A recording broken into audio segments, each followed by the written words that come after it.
যারা অভাবে আছেন তারা ঘরে ঢোকার সময় তিনটি কাজ করবেন। আজ থেকে ঘরে প্রবেশের সময় তিনটি কাজ করবেন, ওই ঘরে ইনশাল্লাহ কোনো অভাব থাকবে না। অভাবে আছেন, অনেকে কি বলেন, হুজুর খুব সমস্যা আছে, চাকরি ছিল চাকরিটা কি চলে গেছে, হুজুর খুব বিপদে আছে, করোনার সময় এসে একেবারে আমার ব্যবসাটাকে ধসে কি নামিয়ে দিয়েছে। তাদের জন্য বলছি, যারা হতাশ, যারা কষ্টে আছেন, অভাবে আছেন, সংসারে বরকত নেই, শুধু তিনটি কাজ করবেন আজ থেকে, ইনশাআল্লাহ তাআলা আপনার ঘরে কোনো অভাব থাকবে না। তিনটি কাজ যদি আজ থেকে আপনারা করতে পারেন, দরজা দিয়ে প্রবেশ করবেন তখন করবেন, ঘরের মধ্যে ঢুকে তখনও করবেন। তিনটি কাজ আজকে থেকে আপনার জীবনের রুটিনের সাথে অ্যাড করে ফেলেন, যে আমি আর যাই করি না কেন এই তিনটি কাজ আমি করব। এই তিনটি কাজ যদি করেন ইনশাআল্লাহ তাআলা ঘরে কোনো অভাব, অনটন, দুঃখ, দুর্দশা কিচ্ছু থাকবে না ইনশাআল্লাহ।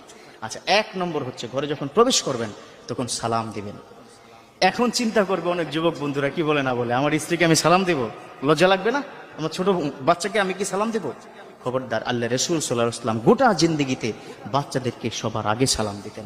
এখানে শেষ নয়, আম্মা জান আয়েশা রাদিয়াল্লাহু তাআলা আনহা দীর্ঘ প্রায় 9 বছর ধরে চেষ্টা করেছেন আমার রাসূল সাল্লাল্লাহু আলাইহি ওয়াসাল্লামকে তিনি সালাম দিবেন। তাই আগে যখনই তিনি প্রস্তুত হয় দরজার বাইরে, দরজার এই পাশে তিনি লুকিয়ে থাকতেন, যে আমার রাসূল ঘরে প্রবেশ করবেন আগে আমি সালাম দেব। কোনোদিন পারেন নাই। আমার রাসূল ঢুকেছেন, সাথে সাথে তিনি কি বলেছেন? আসসালামু আলাইকুম। আল্লাহু আকবার। এই সালাম প্রদান করবেন, যখনই দিবেন মনে রাখবেন আসসালামু ক্বাবলাল কালাম, মনে রাখবেন এই সালাম প্রদান করে যদি আপনি ঘরে প্রবেশ করেন আপনার ঘরের মধ্যে বরকত আসবে। অনেকে আমাকে প্রশ্ন করেন, হুজুর যেই ঘরে কেউ নাই, সাপোজ আমার ওয়াইফ থাকে না, আমি কি ব্যাচেলার বা একা আমি থাকি, ওই মুহূর্তে কি সালাম দেব? হ্যাঁ, ওই মুহূর্তে আপনি সালাম দিবেন। কি কারণ? মূল কারণটা হচ্ছে ঘরের মধ্যে ফেরেশতারা সবসময় থাকে, ফেরেশতাদেরকে সালাম দিবেন, আল্লাহ রহমত অবারিত দ্বারায় বর্ষণ করতে থাকবে। এখানে শেষ নয়, ওই ঘরের মধ্যে যদি সালাম দিয়ে আপনি প্রবেশ করেন, ফেরেশতারা পুরো ঘরটাকে এত সুন্দর করে রহমতের সহিত কি রাখবে যে আপনি কল্পনা করতে পারবেন না। কোনো বজ্জিন, কোনো শয়তান, কোনো বড় ধরনের মানব শত্রু আপনার ঘরে প্রবেশ করবে না। তাহলে 1 নম্বর কাজ সালাম দিব। 2 নম্বর কাজ হচ্ছে ঘরের দরজায় দাঁড়িয়ে সূরাতুল ইখলাস পড়বেন। আল্লাহু আকবার। আজকে এটা একটু নতুন শুনেছেন, তাই তো? সূরাতুল ইখলাস এটা হচ্ছে দা থার্ড পার্ট অফ হোলি কোরআন।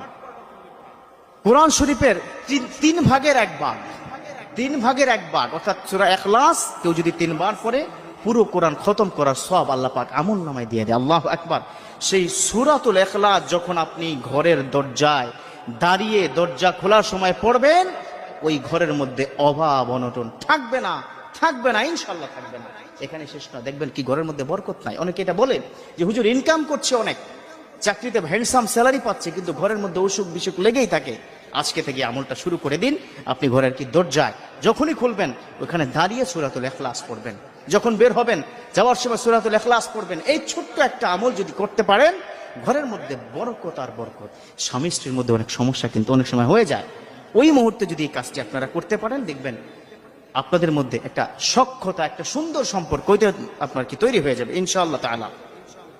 আরেকটা হচ্ছে ঘরে যখন প্রবেশ করবেন, প্রবেশ করার সময় এবং ঘুমাতে কি যাওয়ার সময় জানালা দরজা আটকানোর সময় বলবেন আউযু বিল্লাহি মিনাশ শাইতানির রাজিম।